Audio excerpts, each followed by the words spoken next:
If playing as a human taxicab driver in a fully automated city sounds like an exercise in tedium, it's because it kind of is. But NeoCab actually benefits from that, as its story offers a payoff that's unexpectedly understated and poignant. Similar to games like Papers, Please and Valhalla, you assume an average character with a menial job, living day to day, performing mundane tasks. This is a game that challenges you to stay human in a dystopian society where late-stage capitalism sinks its claws into the underprivileged. NeoCab's story sets itself up to be a sci-fi mystery with a bombastic ending. But at its core, it becomes a story about finding your self-worth, regaining control of your life, and knowing that there is strength in letting something go that you once valued.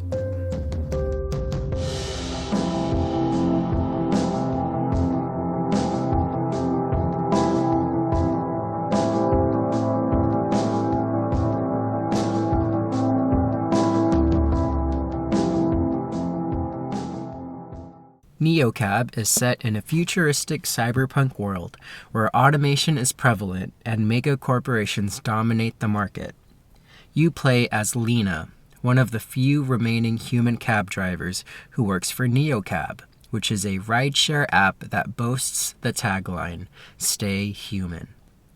Lena is a mercurial 20-something who recently moves to the big city of Los Ojos to reconnect and live with Savvy, a longtime friend who she's had a falling out with.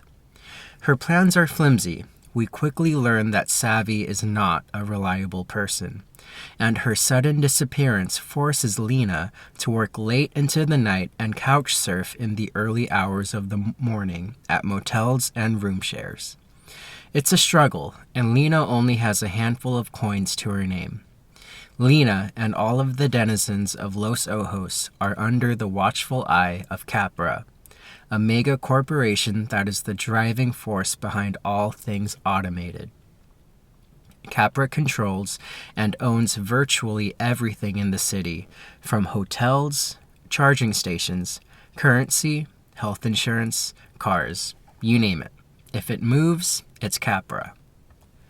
You can choose which passengers to pick up and take to their destination with the NeoCab app. You discover more about the secrets of Los Ojos through engaging with your passengers, and the game encourages you to make meaningful connections with them as you try to maintain a 5-star rating.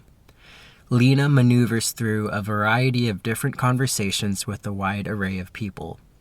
Every conversation is a balancing act, since everything you say can affect your driver rating. The game encourages you to use perspective taking as you engage with different people, including a brainy actress, a self-proclaimed doctor, a quantum statistician, and a leader of a nihilist cult. The game has you code switch as you navigate different conversations, and you are rewarded for it with a high rating. What's interesting is that Lena's mental state is reflected in her feel grid, which is like a mood ring that puts your emotions on display. During conversations, Lena's mental state can sometimes shift wildly from a calm green to an excited yellow to a pissed off red, entirely within one conversational exchange. The game puts you into Lena's headspace as we read through text upon text of internal dialogue.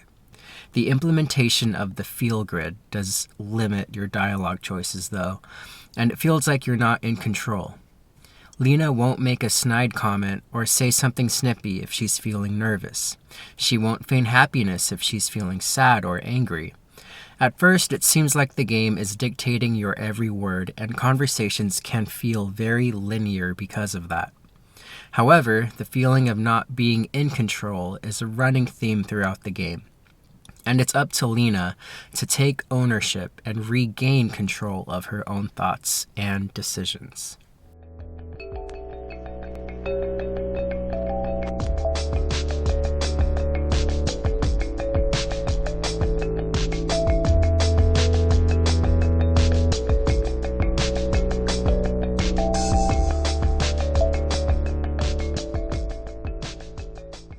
As the game progresses, you see Savvy's face plastered on every billboard and digital interface throughout the city. She's a wanted fugitive, and Lena is completely unaware of her motives or whereabouts. What we do know is that Lena's livelihood is at stake due to a bill called Sophie's Law, which would place a national ban on all non-automated cars. The main opponent of this law is an underground social activist group called Radix, whose sole purpose is to expose Capra's corruption at all cost. They are a car-free movement in a city that is almost entirely automated. Lena discovers that Savvy has direct connections with Radix. She worked her way up the ranks within the past few months with help from her Radix boyfriend. She even worked as a double agent inside Capra, but then got outed, which is why she is in hiding. Throughout the game, you receive texts from Savvy from different numbers. The biggest favor she asks of Lena is to gain access into encrypted Capra files that will clear her name. Unbeknownst to Lena, those files were stored in her Feelgrid. Lena takes the files to a quantum hacker who travels through multiple timelines to obtain the passphrase that would grant her access to them. Lena reunites with Savvy, who's been in hiding for a week, and they discover that Sophie's Law has been manufactured by Capra in order to push an anti-human agenda. More importantly, Capra has also been collecting emotional data from Feelgrid users, which was used for what they call emotional priming. Advertisements from passing billboards to digital screen overlays are tailored to a user's current emotional state. If a user is in the blue, they would see ads for alcohol, junk food, and VR escorts. If a user is in the yellow, they would see ads for vacation packages. And if they were in the red, they would see ads for political campaigns and security systems. Emotional data is harvested to the point where Capra knows your most reliable triggers and then exploits them. Capra knows you, and you don't even know it. Lena then learns that Savvy has been tracking all of her conversations with her passengers through the Feelgrid.